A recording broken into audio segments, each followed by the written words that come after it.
일본 쪽에 짙은 장마전선에 비구름이 걸려 있어 흐리고 비가 오는 날이 이어지고 있습니다. 반면에 우리나라는 강한 고기압이 덮고 있어 맑고 쾌청한 하루이 되었습니다. 그러나 상공에 강한 한기가 있어 대기가 불안정하여 소나기가 내리는 곳이 있었습니다. 우리나라를 덮고 있던 상공 한기도 점차 남쪽으로 옮겨가고 있습니다. 한기에 덮인 남부지방 일부 지역에는 소나기가 내릴 가능성이 있습니다. 5월 29일 목요일, 일 최고 기온은 경기도 광주 태촌이 30.7도를 기록했습니다. 아직 5월인데 여러 지역에서 30도가 넘었습니다. 이번 여름이 걱정됩니다. 일 최저 기온은 강원도 평창 대관령이 4.6도로 가장 낮았습니다. 일교차는 전남 화순 백화면이 20.3도로 가장 컸습니다. 최고 기온은 28도였고 최저 기온은 7.7도까지 떨어졌습니다. 화순 백화면은 어제와 그제도 일교차가 가장 컸습니다. 화순 백화면은 3일 연속으로 일교차가 가장 큰 지역이 되었습니다. 5월 30일 금요일 12시입니다. 장마전선 위에서 발생한 저기압이 일본 남쪽 해상을 따라 동쪽으로 이동하고 있습니다. 우리나라에는 동서로 길게 고기압의 띠가 이어져 있습니다. 대상고기압입니다. 이 대상고기압으로 인해 우리나라는 맑은 날이 이어지고 있습니다. 그런데 저기압이 이 대상고기압의 벽을 뚫고 지나가려고 하고 있습니다. 이 저기압이 북동진하면서 그동안 정체하고 있던 대상고기압을 무너뜨릴 것으로 보입니다. 500헥토파스칼, 상공 5,500m 기온입니다. 중심 기온이 영하 18도의 전리저기압이 일본 규슈 부근으로 이동하고 있습니다. 전리저기압은 편서풍이 크게 사행할 때 떨어져 나온 저기압입니다. 우리나라 남부지방에는 영하 15도의 한기가 걸려 있습니다. 이 시기치고는 강한 한기입니다. 이 한기는 천천히 남쪽으로 이동하고 있습니다. 상공 5,500m에서 영하 15도의 한기는 한겨울 한기에 비하면 그다지 강한 것은 아니지만 지상 부근에서 30도 가까이 상승하기 때문에 상하 온도차가 45도까지 벌어집니다. 대기가 매우 불안정해집니다. 남부지방에는 정난운이 발달하기 쉬워지고 단시간에 강한 소나리가 내릴 수도 있습니다. 이것은 지난 5월 28일의 위성 영상입니다. 북한 쪽에 희미하게 반시계 방향의 소용돌이가 보입니다. 상공 전리저기압이 구름의 소용돌이로 나타나고 있습니다. 그리고 동쪽 지역을 중심으로 정난운이 피어오르는 모습을 볼 수 있습니다. 이 시각은 오후 4시에서 5시 정도입니다. 정난운은 지면이 충분히 가열된 오후에 발달합니다. 소나기가 내리는 강수의 피크는 오후 5시경이라는 연구도 있습니다. 그리고 해가 지고 밤이 되면 복사냉각으로 지면 온도가 내려가 대기 불안정은 해소되고 구름은 사라집니다. 이번 주 주말 날씨를 잠시 보도록 하겠습니다. 5월 31일 토요일입니다.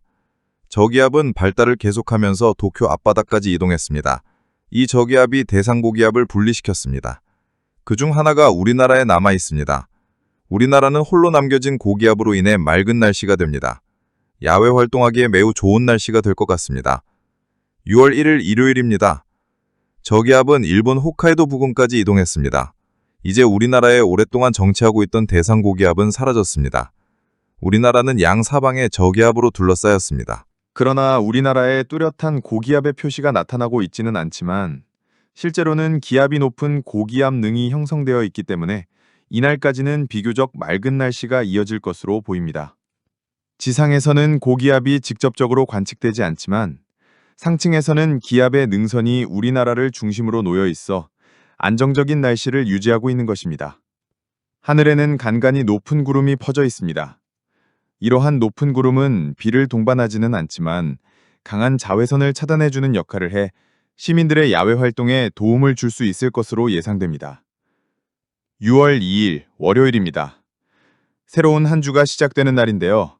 이제는 그동안 우리나라에 오랫동안 머물렀던 고기압이 사라지고 기압계의 흐름이 변화하면서 수시로 저기압이 접근하게 될 것으로 보입니다. 고기압의 보호막이 걷히면서 이제는 날씨가 하루하루 달라지고 변동성이 커질 수 있는 시기가 찾아왔습니다. 현재 저기압의 중심은 중국 상하이 인근에 위치하고 있으며 이 저기압은 비구름을 동반한 채 점차 우리나라 쪽으로 북동진하고 있습니다. 이로 인해 제주도와 남해안을 중심으로 비구름대가 형성되고 있으며 이 비구름이 점차 북상하면서 전국적으로 날씨의 흐름이 하강 곡선을 그리게 될 가능성이 큽니다. 6월 3일 화요일 오전 6시입니다. 이날은 대통령 선거 투표일로 전국적으로 많은 시민들이 투표소를 찾는 날인데요. 날씨가 변수로 작용할 수 있습니다. 이 시각 기준으로 저기압의 중심은 일본 큐슈 서쪽 해양을 통과하고 있으며 이에 따라 남부 지방을 중심으로는 한 차례 강수가 있을 것으로 전망됩니다. 특히 이른 오전 시간대에 비가 집중될 가능성이 있기 때문에 투뷰를 위해 아침 일찍 외출하시는 분들은 우산을 꼭 챙기시기 바랍니다. 이번에는 미국의 GFS 모델과 독일의 아이콘 모델의 예측 결과를 함께 비교해 보겠습니다. 먼저 미국 GFS 모델에서는 저기압의 위치가 유럽 기상청 모델과 거의 유사하게 나타나고 있으며 남부 지역 일부에는 약한 비구름이 형성되어 있는 것으로 보입니다. 반면 독일의 아이콘 모델에서는 저기압이 제주도 부근을 통과하면서 보다 넓은 범위에 걸쳐 강수대를 형성하고 있습니다. 저기압의 정확한 위치에 따라 비가 시작되는 시각과 비가 내리는 지역의 범위가 달라지기 때문에 앞으로의 레이더 영상과 최신 기상 정보를 수시로 확인하시는 것이 좋겠습니다. 특히 이날은 공휴일이기 때문에 많은 분들이 투표를 마친 뒤 야외 활동이나 가족 나들이를 계획하고 계실 텐데요. 특히 남부지방에 계신 분들은 오전 시간에 강수 가능성이 있으므로 기상 상황을 꼭 확인하시고 대비하시는 것이 필요합니다.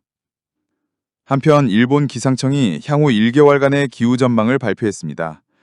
이번 예보는 항상골 평균에 기반한 장기 예측으로 정밀도는 다소 낮을 수 있지만 전반적인 기압과 기온의 흐름을 파악하는 데에는 유용합니다.